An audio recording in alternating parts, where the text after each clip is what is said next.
Hello, dear colleagues. My name is Artem Blazhentsev, and I am a PhD student of the National Aviation University.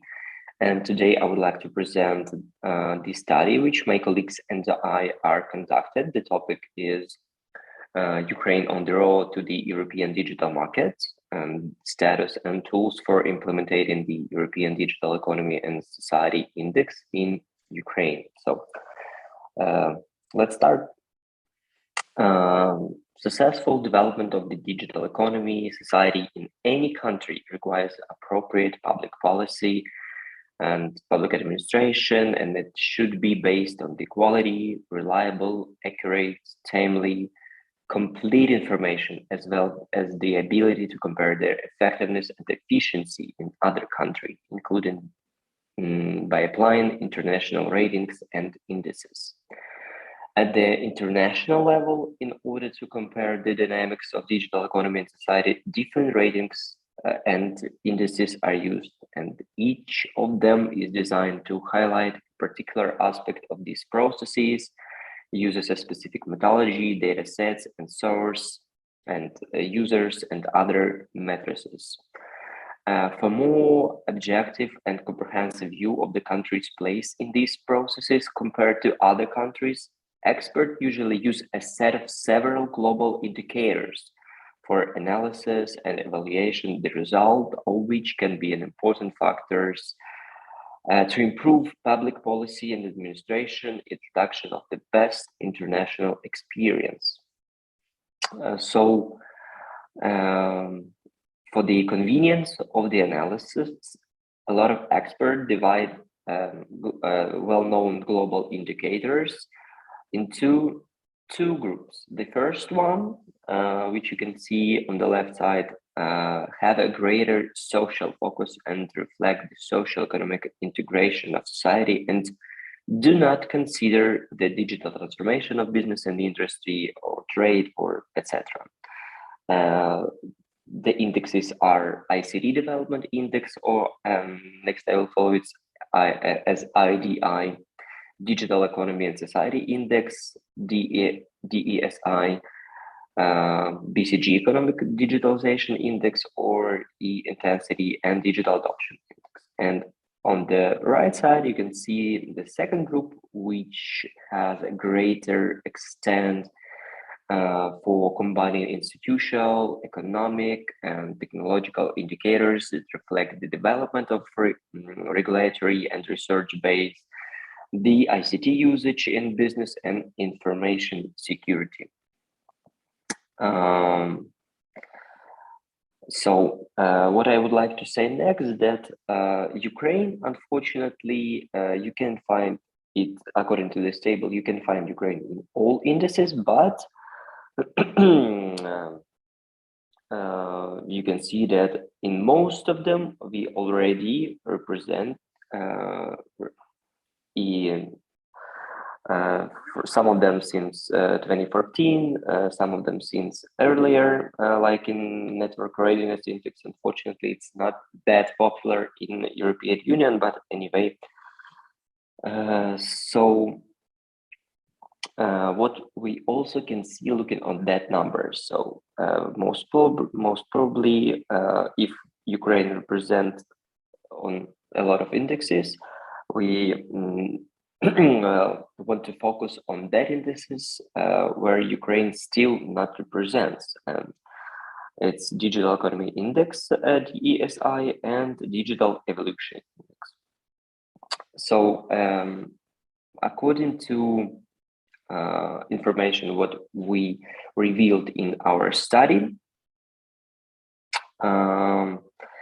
we would like to say that Digital Economy Index and Society, DESI, is very important one. So we think that Ukraine needs to be represented there, and unfortunately, it's not that easy to be part of this index, and the European units really pay attention to the index. And for instance, they can evaluate a lot of very important things according to that. So let's take a closer look on that index.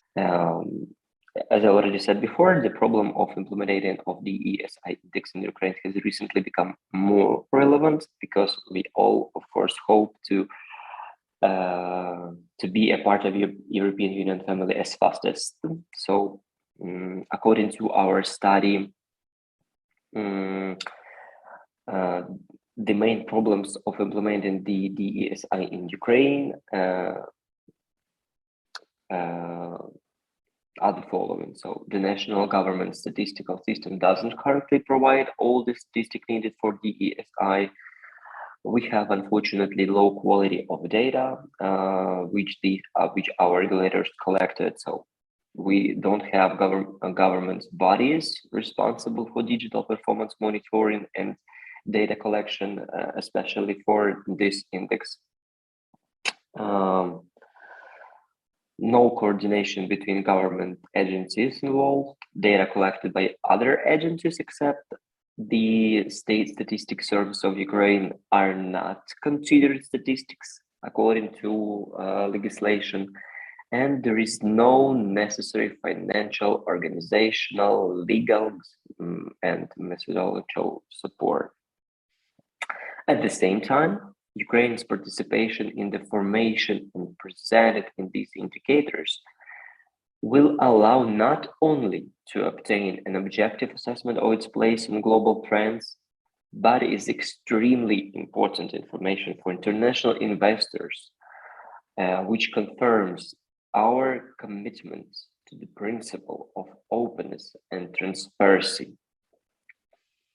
Right, so let's take a closer look on the ESI index, how it's constructed, and its methodology. So on that slide, you can see performance indicators of digital technologies in Europe according to this index. And somehow these numbers look logical. In the middle, you can see the middle for European Union. Participation in this index will allow Ukraine to enter the digital market, to harmonize its statistical system with European Union standards and practices. It also will help to identify areas where it lacks, adjust its policies, and improve governance, including by adopting a strategy for development of electronic communication, the National Plan for Development of Electronic Broadband Communication Networks, program concept, and etc., etc. So as you can see, it will be really trustworthy source to measure our digital economy, right? So on that slide, I would like to present more detailedly how digital economy and society index is constructed. So you can see that it has 5 pillars: connectivity, digital skills, use of internet, integration of digital technology, digital public services. So, the implementation of index in Ukraine implies Ukrainian readiness to collect and provide data needed by the European Union, as well as the European Union's readiness to facilitate Ukrainians' accession to their frameworks, right? So, and the ESI statistical system as an integral part of the European Union digital economy, its ecosystems, and the main prerequisites for Ukraine's readiness to join the ESI framework, the coordinator and other participants should be appointed at the legislative level. We need to establish proper coordination and inter-agency communication. The volume of key indicators and additional specific national indicators should be agreed and, of course, reviewed on a regular basis, because the situation changes, especially in the European Union. We need to confirm the institutional ability to conduct periodic observation of this index, because it's annually reviewed in European Union, and we need to, of course, provide actual numbers for it. We need to implement technical tools for online observation and aggregate data. And unfortunately, as we already a bit mentioned before, we have some very difficult challenges. We have main challenges of the ESA implementation, because the national public statistical system currently doesn't provide all the statistical data which is required for the ESI. We also have low quality of the collected data, the lack of public authorities responsible for monitoring digital productivity and data collection for the ESI. We have lack in coordination between the public authorities which are involved for data collection and other bodies except of the State Statistics Service of Ukraine are not considered statistics according to our legislation. And also there is a big lack of necessary financial, organizational, legal, and methodological support. So in our study, we analyzed the most well-known ratings, including